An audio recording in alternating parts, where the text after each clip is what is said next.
Channel के माध्यम से स्वास्थ्य के बारे में जानकारी प्रदान करता हूँ। पिछली बार आप लोगों से चर्चा हुई थी कि रोगाणु से ही रोग होते हैं, मगर जो रोग होते हैं वो कई तरह के होते हैं और इन रोगों की वजह से तरह तरह की बीमारियां हमें जानने को मिलती हैं।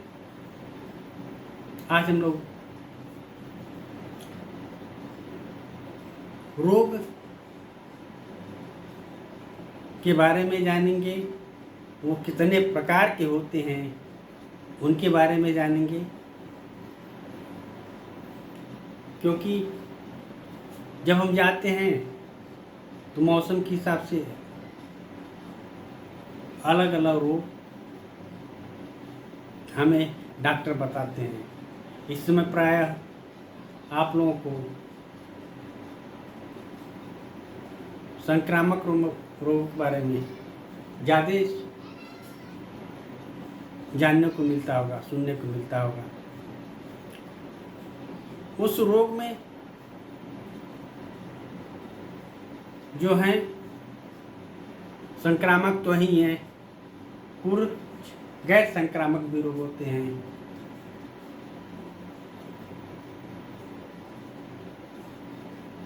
कुछ रोग ऐसे होते हैं जिससे जो हमारे शरीर में किसी चीज़ की कमी की वजह से, जैसे खून की कमी हो जाए तो एनीमिया हो जाता है, विटामिन की कमी हो तो हमें रक्तवृद्धि हो जाती है, विटामिन सी की कमी हो जाए या जो अलग अलग तत्वों की कमी की वजह से या विटामिन की कमी की वजह से रोग हो जाते हैं।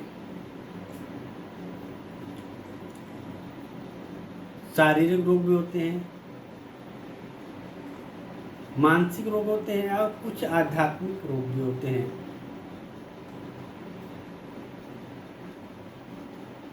अब ये रोग जब हमारे शरीर में आ जाते हैं तो इनका विस्तार कैसे होता है, वो है कुछ तो रोग वायु के माध्यम से हमारे शरीर से पहुंच जाते हैं, कुछ जल के माध्यम से पहुंच जाते हैं और कुछ रोग जो है मच्छर की वजह से, जो है मच्छरदानी का उपयोग नहीं करते हैं तो उसके माध्यम से पहुंच जाते हैं। अब ये जो जितने भी रोग हैं, वायु जनित रोग, जल जनित रोग या मच्छरों के काटने से, ये हमारे आपके या तो जानकारी कम हो तब होते हैं या फिर सावधानी हम कम बरतते हैं तब। ये हमारे आपके माहौल के हिसाब से और जनसंपर्क के आधार पे निर्भर करता है और हम जान पाते हैं। कहते हैं कि prevention is better than cure. ये अंग्रेजी में कहावत है कि prevention is better than cure. अगर हम सावधानी बरतते हैं,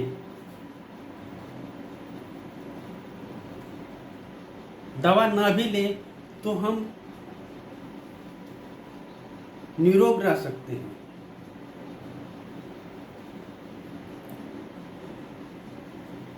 इसलिए हमें क्या करना चाहिए कि हमें समय समय पे जो मौसम का बदलाव हो रहा है, उस समय कौन सा रोग किस तरह से आएगा और हमें किस तरह से उस मौसम में रहना चाहिए, ये हमें जानकारी लेनी चाहिए। जो भी हो, संपर्क में डॉक्टर हों या फिर जो समझदार लोग जो बता सकते हों, उनसे हमें इस तरह का सलाह लेनी चाहिए। तो क्या होगा कि हम रोग से बचे रहेंगे, कम से कम रोग आपको रोगी कर पाएंगे। अब ये रोग जो हमारे आपके शरीर पे पहुंच जाते हैं किसी माध्यम से, तो इनका भी कई तरह से विकास होता है, फैलाव होता है इसका। कुछ तो होते हैं कि थोड़े समय के लिए होते हैं, हुए और ख़त्म हो गए। दवा ली जाए या न ली जाए, जैसे सर्दी है, उदाहरण के तौर पे सर्दी है,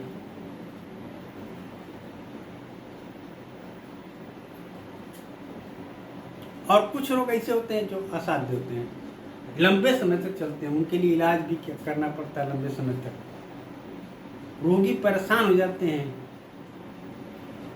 घर वाले परेशान हो जाते हैं दवा करते करते, फिर भी वो रोग ठीक नहीं होते हैं।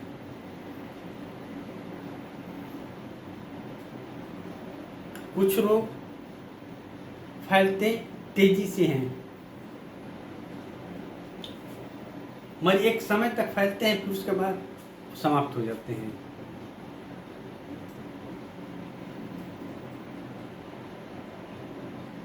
इस कड़ी में हम जानेंगे कि कुछ रोग कौन कौन से हैं। जैसे सामान्य सर्दी हो गई, इन्फ्लुएंजा हो गया, खसरा है, कंठमाला है, पोलियो है,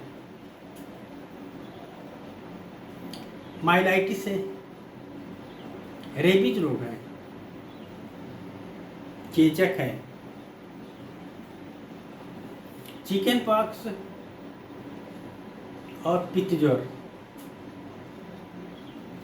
एड्स भी इसी कड़ी का है, हैजा है, टाइफाइड है, टीबी को तपेदिक कहते हैं, टिटनस है, डिप्थीरिया है, निमोनिया है, सिफिलिस है, गोनोरिया कुष्ठ रोग है, टाइफाइड बुखार, टिक बुखार है, मलेरिया, अमेबिक पेचिस, निद्रा रोग, दाद है, एथलिक फुट, ये रोग हैं।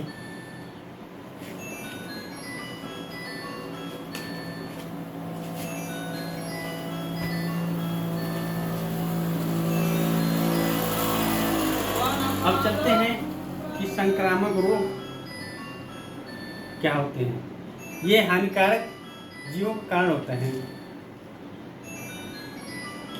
ये आपके शरीर में बाहर से प्रवेश करते हैं, इनको हम वायरस कहते हैं,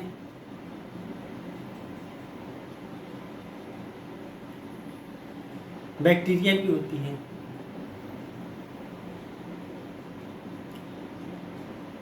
संक्रामक जीव बाहरी जीवों के कारण नहीं होते,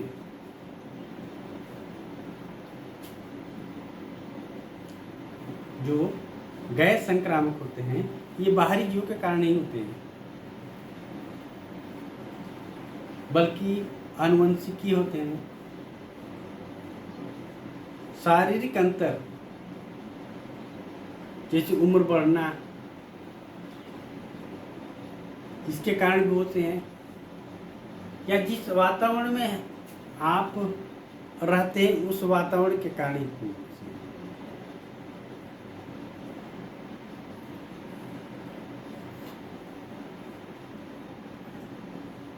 आपको ये किसी व्यक्ति से संपर्क के नहीं होते हैं, या फिर किसी कीड़े मकोड़ों के काटने से नहीं होते हैं,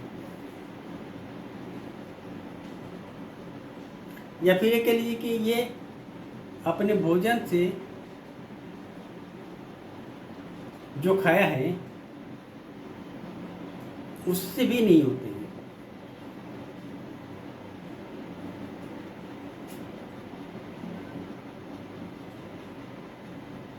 जो गैर संक्रामक रोग होते हैं इन सारी चीज़ों से नहीं होते हैं। जिससे हमारे आपके दिमाग में भ्रम होता है कि हम किसी व्यक्ति से संपर्क में आ जाएंगे या फिर कोई कीड़ा मकोड़ा काट लिया या हमने भोजन जो कर लिया उसके वजह से, तो ऐसी कोई बात नहीं है।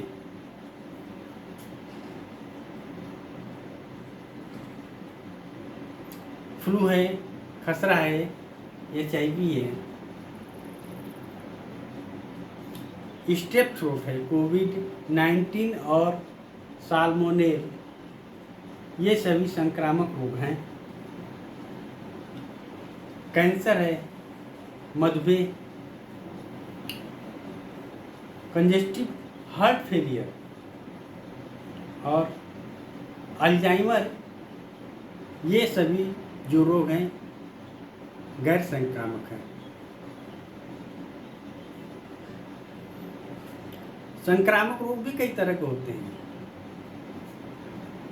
कुछ वायरल होते हैं, कुछ बैक्टीरियल होते हैं, कुछ परजीवी होते हैं और कुछ फंगल होते हैं।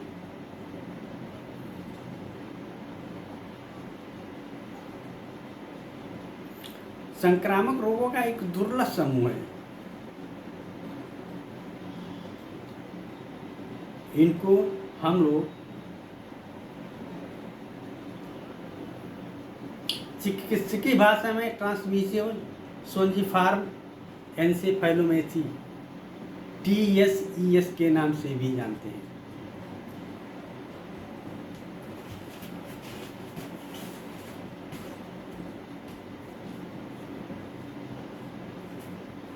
अब हम लोग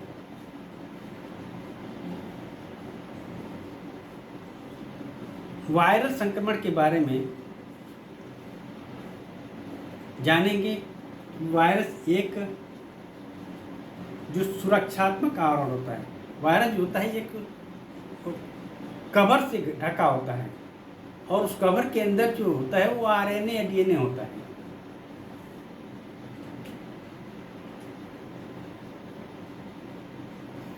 के रूप में, सूचना के रूप में होता है। वायरस जो होते हैं हमारे आपके शरीर की जो कोशिका होती है उससे भी छोटे होते हैं। ये वायरस खुद से आपके शरीर पे, जब आपके शरीर पे संपर्क में आते हैं तो ये प्रजनन कर सकते हैं, मगर खुद से ये प्रजनन नहीं कर सकते। और जब आपके शरीर पे प्रवेश कर जाते हैं तो आपके शरीर पे ये अपने प्रतिरूप बनाने लगते हैं, फैलने लगते हैं। जैसे कहते हैं विषाणु जो होता है तेजी से फैलता है, तो इनका ये रूप है। ये जब आपके शरीर पे संपर्क में आ जाएंगे, आपके शरीर के अंदर प्रवेश कर जाएंगे तो ही ये फैलने लगते हैं।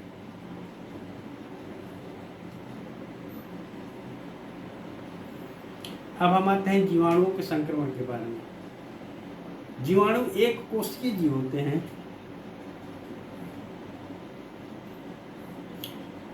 इनके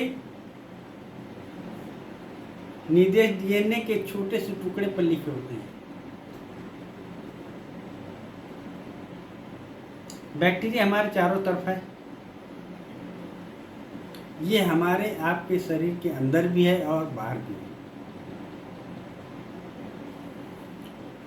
त्वचा पे भी है।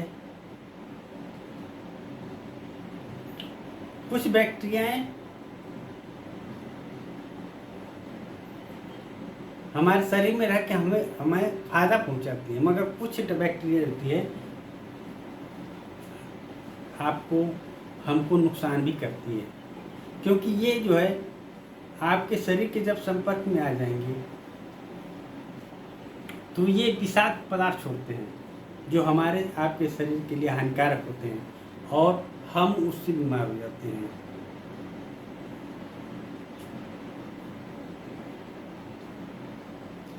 अब हम आते हैं फंगल संक्रमण के बारे में, जो फंगस से होता है। फंगस को हम हिंदी में कवक कहते हैं।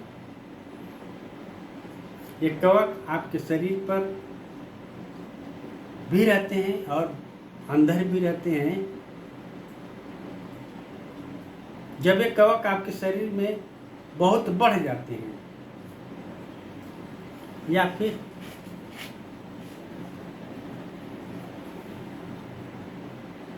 हानिकारक कवक आपके मुंह, आपके नाक या फिर आपकी त्वचा में कटे हुए स्थान के माध्यम से ये आपके शरीर में प्रवेश कर जाते हैं। मैंने ये मुंह को, नाक को या जो कटा हुआ शरीर का अपंग है उसके माध्यम से शरीर में आपके प्रवेश करते हैं, और जब प्रवेश कर जाते हैं तो बढ़ने लगते हैं, तब ये जाके आपको बीमार करते हैं।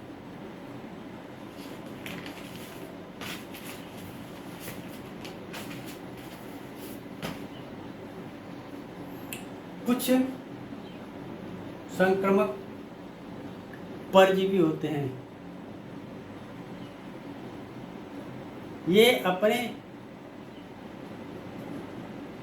जीवित रहने के लिए और अपने प्रजनन के लिए हमारे आपके शरीर का उपयोग करते हैं।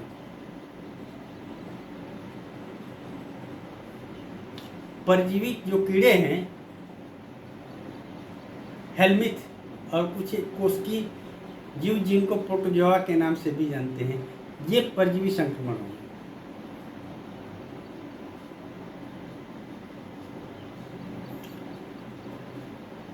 संक्रामक स्पोंजिफॉर्म एन्सेफेलाइटी,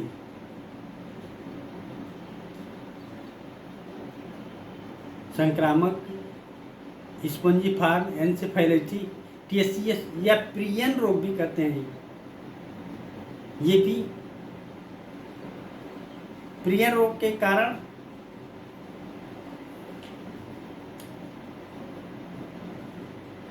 हमारे जो शरीर में दोषपूर्ण प्रोटीन है,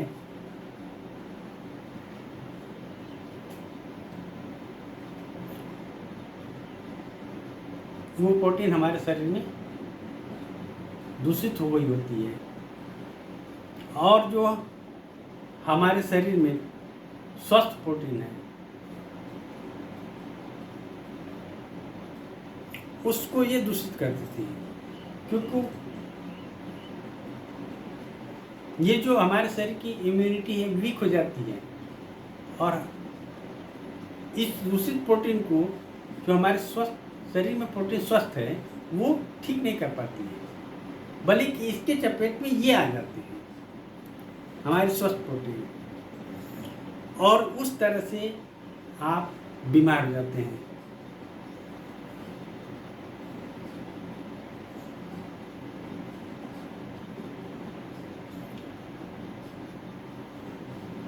क्योंकि ये धीरे धीरे आपके शरीर में जब स्वस्थ प्रोटीन है वो ठीक नहीं कर पाती है, तो ये धीरे धीरे बढ़ने लगती है, जमा होने लगते हैं,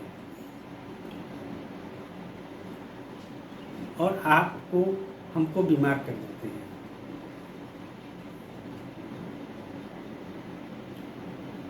इस तरह से है हम लोग, आप लोग बीमार हो जाते हैं। हमें चाहिए कि समय के अनुसार, माने ऋतु का जैसे परिवर्तन होता है,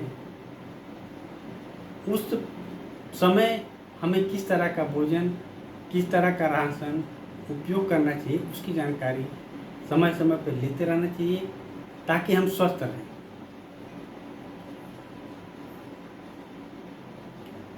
इस तरह से संक्रामक रोग जो होते हैं 5 तरह के होते हैं, हमने जाना।